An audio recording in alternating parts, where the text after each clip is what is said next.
Hola a todos, acá estamos en Lectódromo, en el Parque La Encarnación. Vamos a hablar un poquito acá con Esteban sobre budismo para el canal Lectódromo y para el viejo peliculero.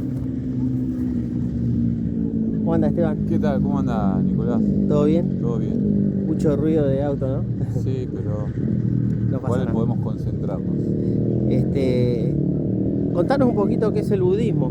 Y ¿Cuál es tu bueno, idea sobre el budismo?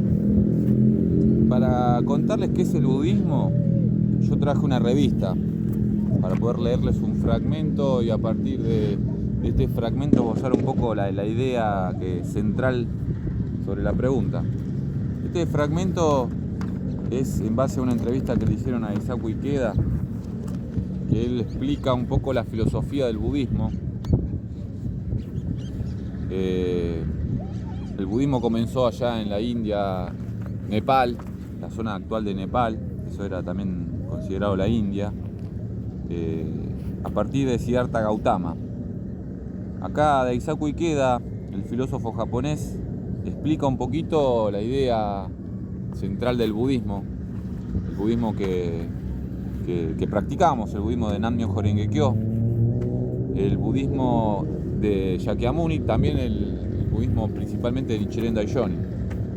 Pero para no ampliarlo todo, les quiero leer este fragmento, cosa de que alguna idea se lleven de todo esto y no solamente que le explique así directamente como qué es el budismo, ¿no? Le voy a decir, obviamente, el budismo es el movimiento que surgió a partir de Buda, pero ¿quién fue Buda? Es la pregunta.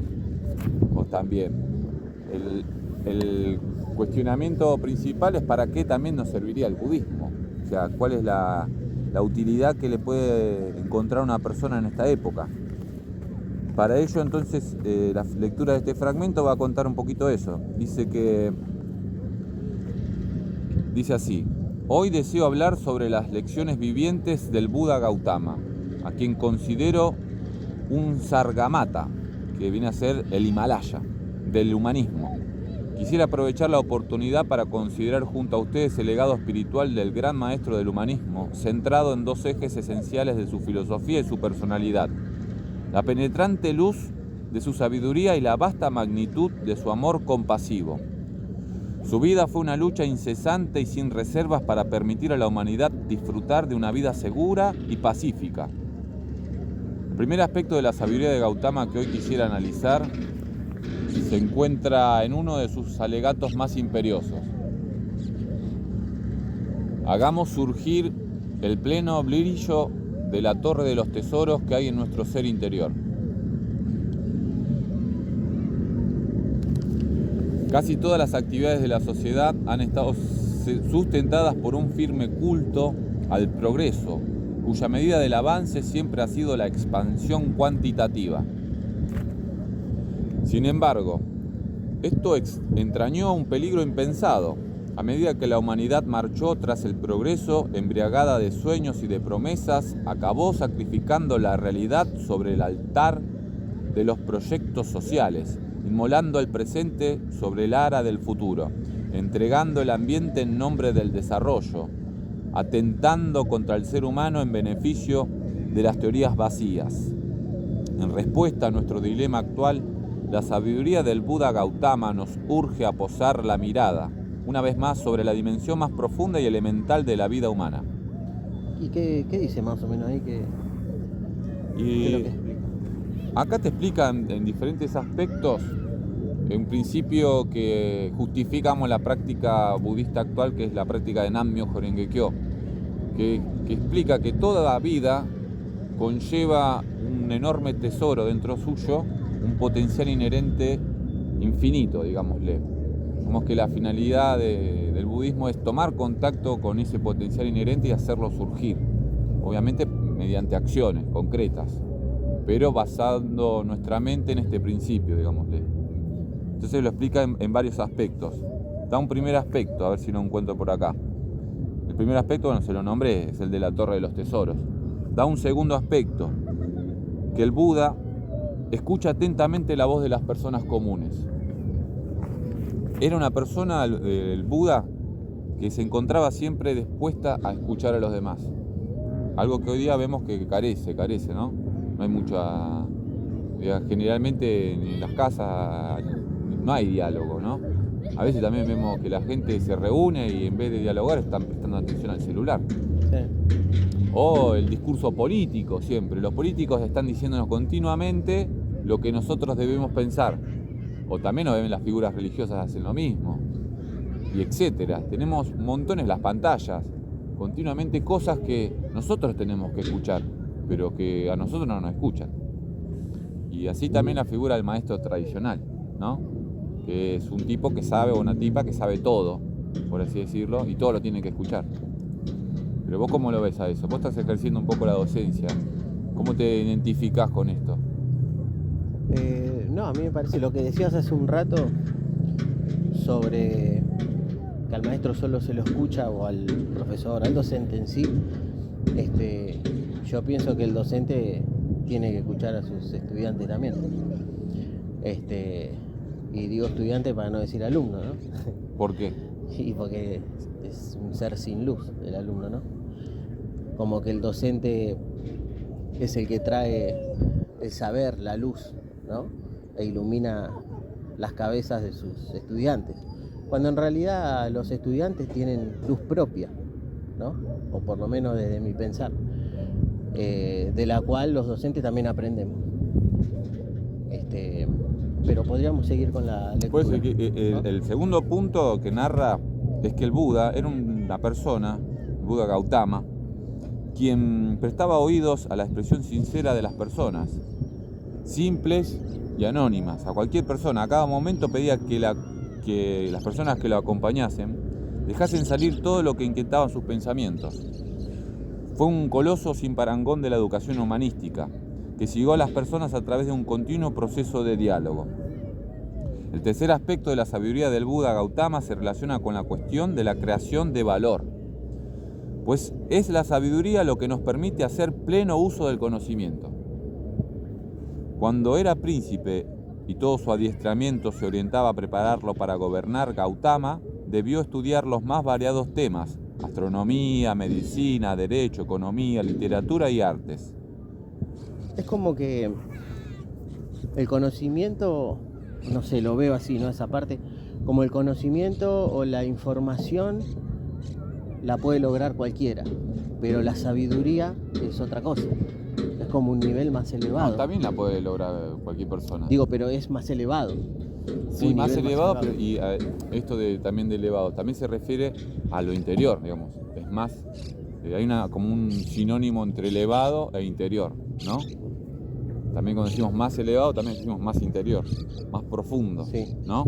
Entonces, el conocimiento rozaría lo superficial. Cuanto más interior y más profundo, más elevado también podría ser una especie de sinónimo, usarlo de esa manera.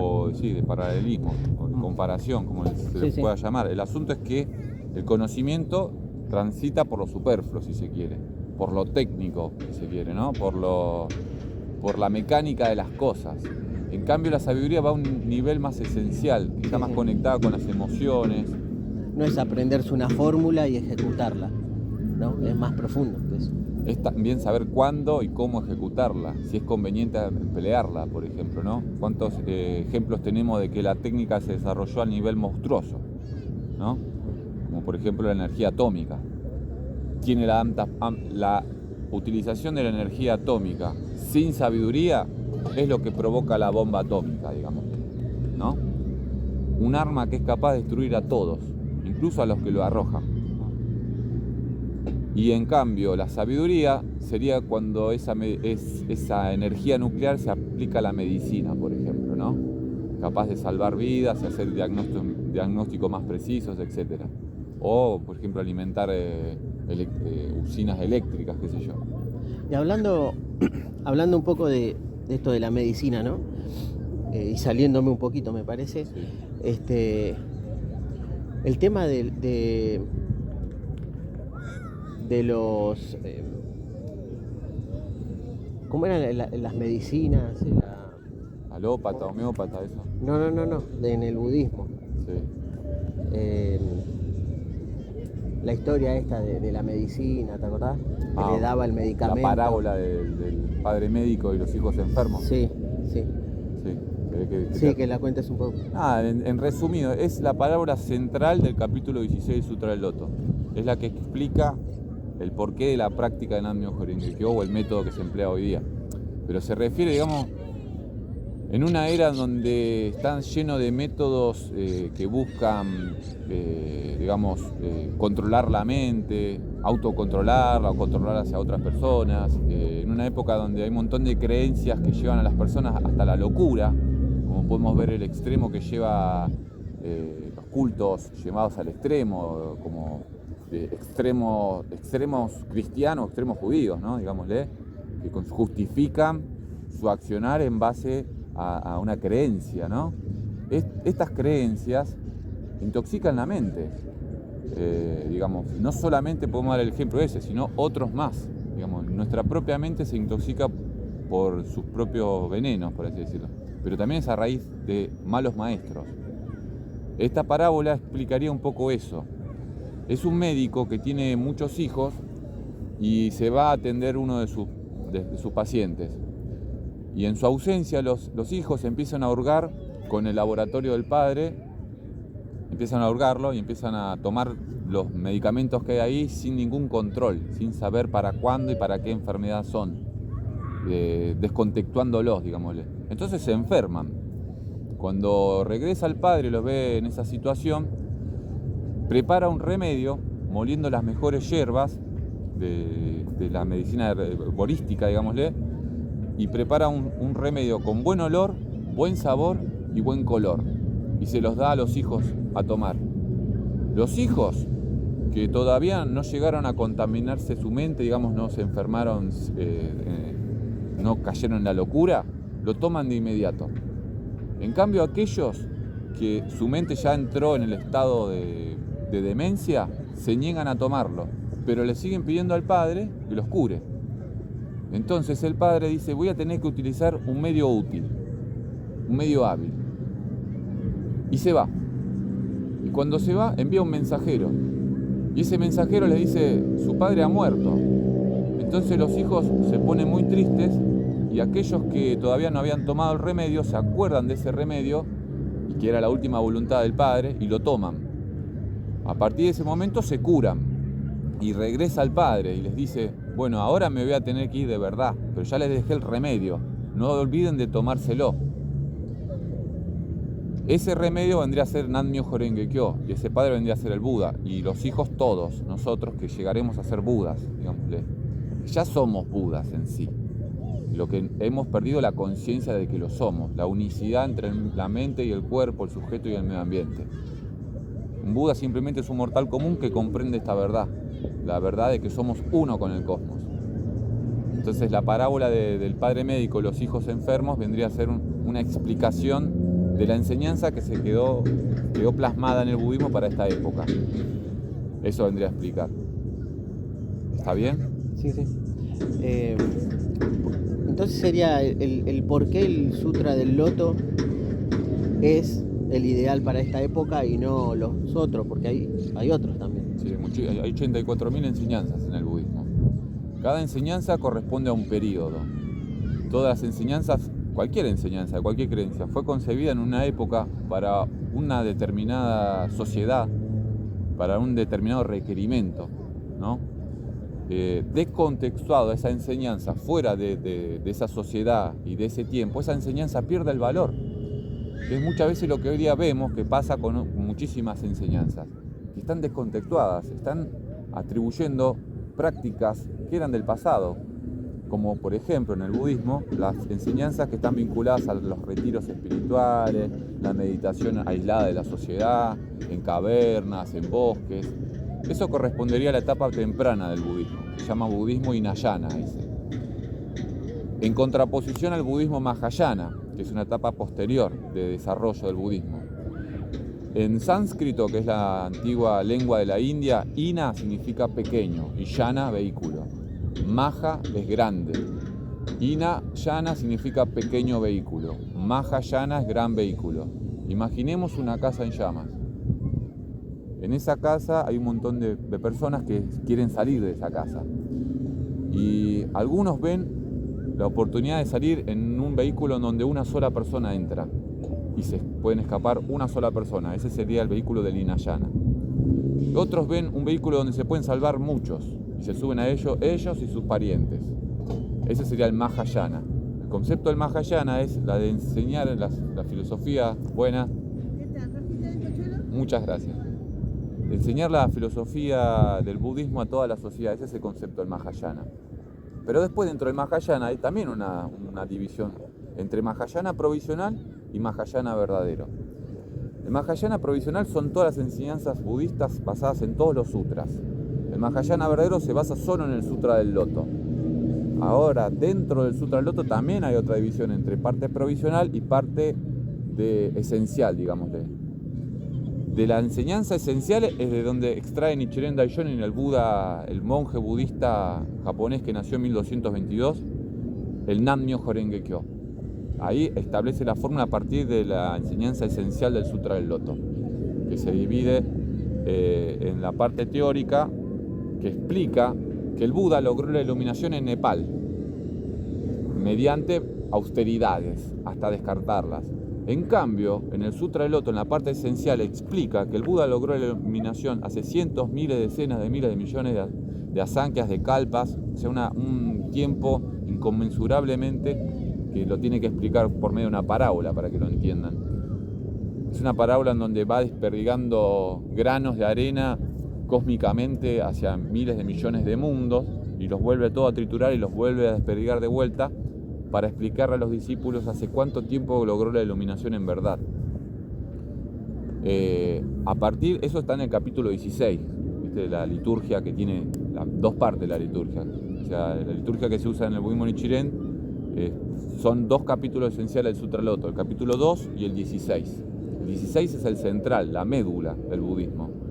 Ahí es de donde ahí se extrae también la Torre de los Tesoros, que también está descrita en el Sutra del Loto.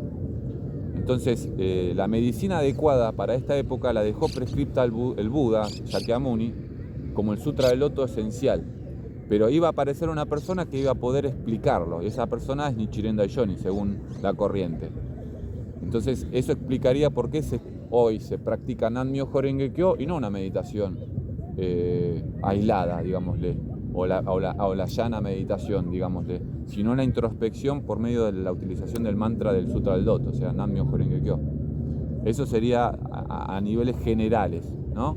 Digamos, en esta época lo más adecuado es el Sutra del Loto. Practicar las otras enseñanzas no trae beneficio, porque están diseñadas para otra época, otro contexto de personas, con otra capacidad. En cambio, en esta época, la mejor enseñanza es la que mejor da resultado.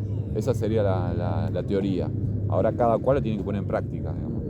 Porque al fin y al cabo la práctica del budismo para hacer algo que se llama revolución humana. Que acá lo explica un poco en este texto también. ¿Querés leer un poco más? Sí, para redondear la idea de Saku Ikeda, él habla de la revolución humana, que es la clave para llegar al desarrollo inherente en el ser humano. A través de la educación, el esfuerzo educativo es indispensable para concretar la meta del desarrollo sustentable y cumplir nuestra responsabilidad frente a las futuras generaciones. Las enseñanzas del Buda también contienen el siguiente fragmento. Si queréis comprender las causas que existieron en el pasado, observad los resultados tal como se manifiestan en el presente. Y si queréis comprender qué resultados se manifestarán en el futuro, observad las causas que existen en el presente.